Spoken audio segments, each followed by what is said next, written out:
Hello there. So a friend from primary school got in touch with me. I don't have friends in primary school now. When I was in primary school, aged about 10, and he sent me a message to say, do you remember that Star Trek film we made in primary school? Are you going to upload it to your channel? Sadly, that absolute masterpiece, which is, by the way, much better than any Star Trek that exists now, and sadly I'm not actually kidding, doesn't exist anymore. Filmed it on a Tyco video camera, so it was black and white, superb quality. You could just about make out faces in it. It used to record onto VHS tapes. It's just long gone. Probably episodes of Star Trek, proper Star Trek, filmed onto it. But it did remind me, I have actually got this, right? This is a full script for an episode of Red Dwarf that me and a few friends wrote at school. So hopefully the BBC will be interested in buying this perhaps, or just maybe hiring me to write scripts. I mean, I'm available. Maybe that's a bit optimistic. I don't know. I think this is going to be funny to read.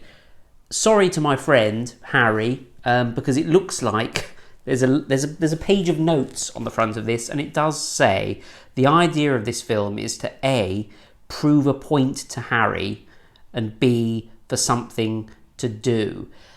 So sorry, Harry, it doesn't look like you were involved with this, but I'm sure we would have given you a part if it had ever been filmed. So in case you don't know, by the way, Red Dwarf is a comedy space sci-fi series here in the UK. I think it started sometime in the 80s and probably ended sometime in 2000s. Actually, it's had a bit of a resurgence on a channel called Dave. They've made a few new episodes. But we were really into this in primary school. We were going around singing that song, Tongue-Tied, that the Cats sang, that I think was released in the charts and did quite well. We were just obsessed with Red Dwarf. And so obviously we wanted to make our own series. So I'm going to read through this. I'm going to try and do the voices. Oh dear. Anyway, let's have a quick look at this page of notes. If my school does not agree to lend us the camera, Dean's uncle is our next target. So we're thinking quite tactically here. Basically, we need a camera to film this to, I believe, then send to the BBC. It's just ridiculous to get them to film this. Anyway, if this fails, we are stuck. We're realists, that's for sure.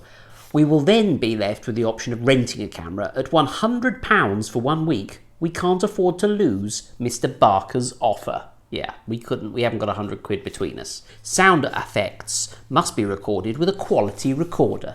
You can see that top quality was our aim here, and it's continued to this day on this channel. Dean will look after props, I will look after sets. As if, right. Others must be informed of when practices will take place. I guess that means rehearsals. Everyone must have a copy of the script. Well, yeah, naturally. A letter will be sent to the BBC to see if they will let us put the film on telly. It must be signed by all the actors. Will we do another episode? Will we do one episode? I think is possibly the real question you should be asking. When we are filming, we will not look back at previous film. That's the way, that's a well-known technique, actually, used by actual directors, to never look back at what they filmed before. Okay, right, so this is a 9-page script. I don't think it's going to take that long to get through. I'm really looking forward to it, even if you're not. So let's get on. This is the Red Dwarf storyline script. Scene 1. Moonbug docks in Tesco's hangar. Then everyone except Holly are at the checkout. Actually, do you know what? I think that's pretty inspired, actually, because I don't think we ever saw the crew of Red Dwarf go to a supermarket, and it would have been quite funny if there was a Tesco a million years in the future, wouldn't it? Anyway, checkout robot. What would you like, sir? A pack of proton batteries, half a gallon of lemon, citrus, oh yeah, and one of those Oasis drinks, and half a pound of Wiltshire ham. Hilarious, because Wiltshire ham is what my grandma used to have. Half a pound of Wiltshire ham, in actual fact. So you can see I'm drawing on real-world experiences here to flesh out this script. Sorry, we do not stock Wiltshire ham. 4 credits, please. That's also quite realistic, because frequently you'd ask for Wiltshire ham and they wouldn't have it in stock. Robot passes the bag to Rimmer, and Lister swipes his card through the till. You have smegging great ship like this, and smegging ham? Didn't obviously proofread this, you can tell. Shut up, Rimmer, and listen. It's turned into one of the Beatles. No Wiltshire ham, no Wiltshire ham, Wiltshire ham, ham, ham, ham, ham, ham, ham. A fuse blows in the checkout robot. Tesco is shaking. We better get back to Moonbug. And then Cat, I don't know how I'm going to do this. Yeah, brill idea, dude. Moonbug is coming out of Tesco. Shop manager has his staff in front of him. Right, we'll do this in order of rank. Highest gets to take the escape pod. Wait, that's me. I demand recount. Oh, it's me again. So long, suckers. He escapes, but his craft is on fire and heading for Moonbug. What's that? Why, sir, it's a Class 5E escape pod, sir, from Tesco. Ah, it's heading straight for us. Oh dear. What? Well, sir, when it hits us, it'll destroy us. We'll be reduced to porridge. Which is... in 5 seconds. Right, that's it then. We're going to die. Too much death. Cat slaps Rimmer. Get a grip, bud. We've been in worse situations before. I just hope my suit doesn't get creased. Now that would be bad. Guys, don't forget about the craft heading towards us. Oh yeah! Ah! Red Dwarf music and titles. There we go. So that's the kind of, whoa, what's going to happen? Actually, do you know what? It's probably better than anything I could write now, to be honest. Scene 2. Cat, Rimmer, Lister and Crichton are playing cards. Okay, so maybe the first bit, no resolution there, but anyway. That's the 4th time you've won. You're cheating. No, I'm not. It's just luck. The doorbell rings. The doorbell rings? I'll go. Yeah! Lister picks up a box of laser blaster and looks for somewhere to store them. Bing bong. There's a problem in the engine room. There's a mouse stuck in the stabilisation module. Could you take a look? Cat, would you go and see? Sure, bud. Bing bong again. There's a ship ahead. It's sending out a distress signal. Everyone, in part from Cat, goes into the drive room. I suggest we open frequencies. Agreed. At that moment, something enters the airlock. Cat's been a long time. I better go and check up with him. Why don't you? Lister walks out and falls out over the other's view. Then, after 5 minutes, Cat and Mr. Lister haven't come back yet. You should go and check on them, sir. If you think I'm going to check on those smegheads, you've got another thing coming. An ugly face appears on Rimmer's desk. Wait up, guys. I'm coming. Rimmer runs out and disappears. Then a robot enters the room. Is that you guys? Oh, cute. It's a little Type E13 destroyer robot. Crichton strokes it and an alien beams into the room. I'm slightly lost. This is even more complicated than the new episode of Star Trek. Hello, sir. What can I do for you? I want your memory card. That is inaccessible. I'll take it from you then. But, sir... No buts about it. Crichton gets shot. So... Scene 3. Ow, what happened? Ooh, I think we're catnapped. Ah! What's the matter?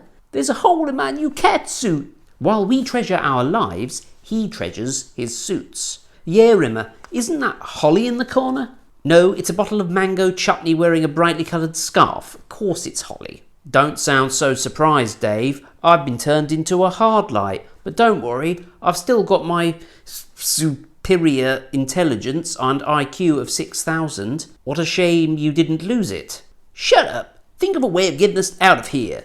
Okay, while you numbskulls have been asleep, I found out that every 10 seconds that force field breaks. Convenient. So what? He needs explaining to him. You could chuck my disc through it when it's off, and I could deactivate the field. Something tells me I'm going to regret saying that. But what if we time it wrongly? That wouldn't matter. Hollow projector discs are quite strong. Quite strong? Where the smeg is Crichton? Ah, he's gone. Good. Yeah, what if he's really badly damaged? I don't know what these accents are. I get your point, but remember, funnily enough, for some reason I seem to be able to do the most neurotic character the best. Never mind. I get your point, but remember, we are trapped in a cell by a force field. If what Rimmer says is correct, there's 4 seconds to the next field break. It's time, Rimmer. I'm not going to live to regret this. Good luck, bud. I mean it. Cat laughs secretly. Lister chucks the disc throughout. Cool. Rimmer deactivates the field. Cool again. Everyone walks out of the cell and around a corner to a T-junction. Right now, unless my superior intelligence is on strike, my knowledge is telling me to go that way. Everyone walks round to where Holly was pointing. Someone needs to go to the drive room to see if the ice cube head is there. Good idea, but we need a lookout. Everyone is standing in a line, and then everyone except Rimmer walks back one pace. Looks like you volunteered, Rimsy. No, nothing here. Not even a Vindalooan curry. Vindaloo curry. 3 aliens walk round the corner, one with a curry in his hand. Alien with curry. Now that's where you're wrong, which I've nicked from Blackadder, I think. Scene 5. Everyone is back in a cell. This cell is different. It has a vault door and a tight vent. Oh God, I feel sick. I don't even feel like curry. If only you were as good looking as Curry, Lister. I'm lucky. I've never experienced pain or of mental feelings, so don't understand or recognise anything I'm experiencing now. I don't know if I'm injured or upset.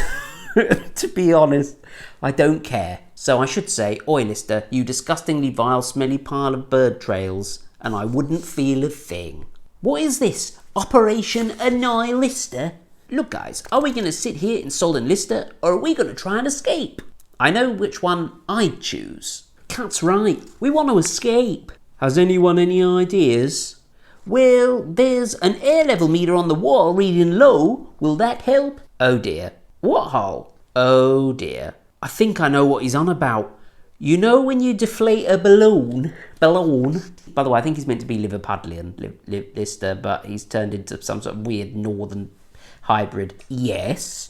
Well, it sucks in, doesn't it? Great, we're going to get flattened. By the time this room is finished with us, we'll be the width of pancakes. Oh, that's very good. Not if we escape, which I believe I know how to do. See that vent up there? Yeah. I hate to interrupt, but Cat's out cold. Listen to my plan, before we all are.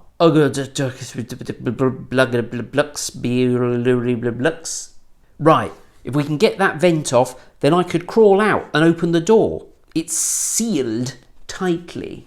We'll pick it open with one of Cat's hair clips. Did he wear hair clips?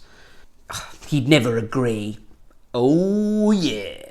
Camera shows Cat on the floor unconscious. Lister is about to say something when... Shut it, Lister, and get on with the job in hand. If you don't mind, I'd like to keep my current shape. Oh, I'd like to not be flattened. Lister smiles sarcastically at Rimmer, then reaches for the hair clip and starts to pick at the vent. Bingo! Freedom, here we come! Rimmer helps Holly up to the vent. He crawls throughout and walks to the entrance of the cell. He then starts tapping away at the code panel on the vault door. Holly's mind. I've got to hurry. There's only 1 minute left. Holly eventually opens the door. Everyone. Freedom! Scene fades to drive room. Cat is waking up. Scene 6. Oh, I don't feel so good. You'll be okay. Soon we'll be back on Moonbug. What? Yeah, when we escaped, we realised we weren't on our ship, so we used their transdimensional physicator, in brackets, transporter. Oh, my hair! Oh dear, would you like anything, Cat? Fish! That got it awake. It has a name. What kind of a name is Cat? Maybe we should send out a distress call, bringing us back to reality there. I'll do it. Lister types the access code in. Guys, the access code has been changed. Very funny, Smeg for Brains. Let me try. He tries as well. Blimey, oh smegging Riley. He's right. That's a first. Is there anything else we could try? You could try the emergency code. Okay. Lister tries the different code. Damn, it won't budge. But if I could work it off by twiddling this and moving that. He yanks the handset, which comes flying off. But now it's broken. Oops. Well done, Dave. Now we can't log on to or use any of the ship's appliances. Ah, not even that brand spanking new Super Deluxe Fishertron 8000? Not even that. Well done, Lister. You've done it again. You've defied all the laws of physics and gravity. You name it, he's broken it. Instead of Jim'll fix it, which is not a great reference to have included, we could have Lister'll break it. Yeah, Rimmer. Anyway, we could fix it. No such luck, I'm afraid. It's completely ruined. Even if you did get it to work, we haven't got the manual to tune it in. Ooh, no fish. Ah, there's a comm panel like this in corridor 4. We could use that in here. What makes you think they haven't changed the codes for that? Hey guys, I'm getting something. My nose is picking something up. And this time, it's not Lister's socks. I'm smelling a planet up ahead. He's right. When the systems went down and we lost control of the ship, my navi screen froze. Its last set course was for Earth, destination Teletubby Land. We're going to crash. We'll be okay, as long as we don't shuffle the ship towards Tinky Winky. What? Carl, surely when the system went down, so did the engines. No, the engine core is completely separate to all other systems. Then surely we could go down there and stop the ship from crashing. The engine core requires a handset. Unfortunately, this one is broken. You see, it used to have a little plug on the end, which you could plug into the engine core. What about the handset in corridor 4? Don't tell me you need a code to get the plug out. Correct. It's always the same. When I have an idea, lightning comes up with a reason why it's so bad. I hate to spoil your fun, but we haven't got long before we meet the Teletubbies. I know, let's go to the Moonwalker and escape. Cool idea. Let's go. Scene fades to airlock 1. Scene 7. Brilliant. We've come down 40 flights of stairs just to find that the airlock to Moonwalker requires a key card, which we don't have. Stop moaning, Rimmer. You could talk. If we hadn't got drunk on Space.6a, we wouldn't have lost Starbug and we wouldn't be in this pile of junk. Moonbug. Go on then, remind us what Dave did. Okay, well, he sat on that mouse, which in turn pulted through Cat's mirror, which sent him screeching away, which made that weird bloke downstairs dance through the observation lounge into the kitchen, into the chef, which made him drop his pans, which started a fire. This fire proceeded to spread throughout the ship. That was the end of Space Station 6A, and all ships docked in it except one. Moonbug. You missed something out. Oh yeah. Luckily, thanks to me, we escaped. If I hadn't rushed to Starbug and taken Holly's drive disc, then rushed to the remains of the observation lounge, and then taken Moonbug's drive card, and then got you guys, and went to Moonbug and engaged reverse thrust. Why couldn't we have escaped in Starbug? Well, and you left all the main access cards for the toilets and stuff. Well, not everyone's perfect. I am. Okay, sorry I spoke. We've only got half an hour left. Guys, look! Everyone looks to where he's pointing, a small hole in the airlock. I can just about see a Moonwalker's radar. Good, well, hurry up. This can't be right. What? That radar reads that there's a ship in our airlock, number 7. It's probably the alien ship where we're in those cells. It's not even that I'm worried about. The ship's 4 times the size of Moonbug. We'll be lucky to be dust when we crash. At least those aliens are going to suffer as well. Actually, they won't. 3/4 of their molecular structure are nanobots. That's self-repairing. That's right. Is Crichton up there? Yep. Damn. Haven't we got some device that could wipe out those nano dudes? Why would we want to do that? To save Crichton. Yeah. Why would we want to do that? Wait, Cat's got a point. We've got nothing that would do that. Dat interrupted, about to say, damn, maybe not, but we could make one. Scene fades to drive room. What we're going to make is called the Anticlensic AV Ours Us Virus Type 3. A what? It's a virus. Because nanobots fix themselves, we need to reverse this effect. What this virus will do is trick them into thinking they're ill, which will trigger them to destroy themselves. What they did before, in reverse. Now tell us the downside. The ACAOU virus type 3 doesn't spread itself and infect other machinery, so we need to infect all the bots, possibly by an explosion. What will you need, Holly? I'll need a reversomator, a transmuter, a magnoplasma enhancer, some lasers, and one of Crichton's backup nanobots. Right. Everyone walks out, except for Holly. The sound of falling pots and pans can be heard. Now, I said it was a complete script, but as it turned out, it didn't end. That's 9 pages of script. From the direction that particular storyline went in, I've got absolutely no idea how it was going to end. I'm a bit gutted that there isn't an end here, because I'm a little bit invested in the story now. Sorry to drag you along like that. Sorry to insult you with my impressions of the characters from Red Dwarf.